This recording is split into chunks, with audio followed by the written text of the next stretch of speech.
Kung mahilig ka sa authentic Korean food, magugustuhan mo ang dinner natin tonight. Meron tayong mga premium na grilled meat, tapos hihigop ng mainit na sabaw nitong budae jjigae at sasabayan pa ng mga authentic side dishes, bibimbap, and more. O ano, tara?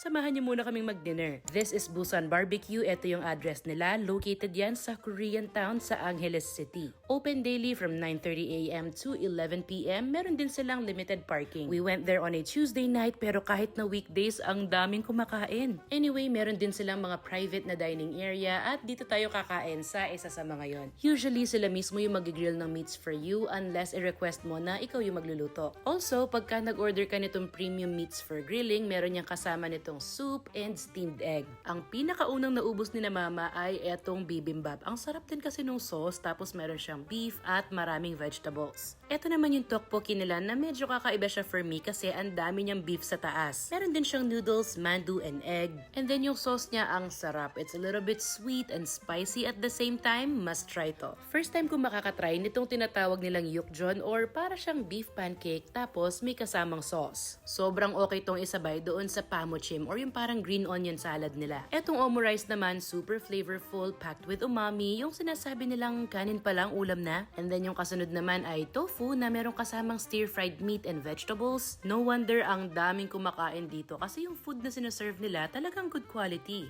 Eto naman yung ating budae jjigae, and apart from this, marami pa silang iba't ibang mga Korean soups and stew na pwedeng pagpilian. At kung inaakala nyo tapos na tayo, nako, nagkakamali kayo kasi eto pa lang at ipapakita ko na sa inyo yung mga grilled meat. We have here two different kinds of marinated pork na syempre i-enjoy natin yan on a lettuce wrap kasabay nung kanilang mga side dishes. Yung mga meat nila super tender and flavorful, tamang-tama yung pagkakaluto. And para sa akin, yung best way to enjoy it ay ipares mo sa hilaw na bawang. Pero kanya-kanya yan. Pwedeng-pwede mo rin yung ulamin sa rice and I'm sure makakarami ka. Lastly, we're having this thick egg rolls that we're dipping in ketchup. Medyo matagal ko na rin nadadaan-daanan tong restaurant na to at ngayon ko lang sila nasubukan. And I have to say, this will not be the last time kasi siguradong babalik-balikan namin ito dahil ang sasarap ng mga food nila.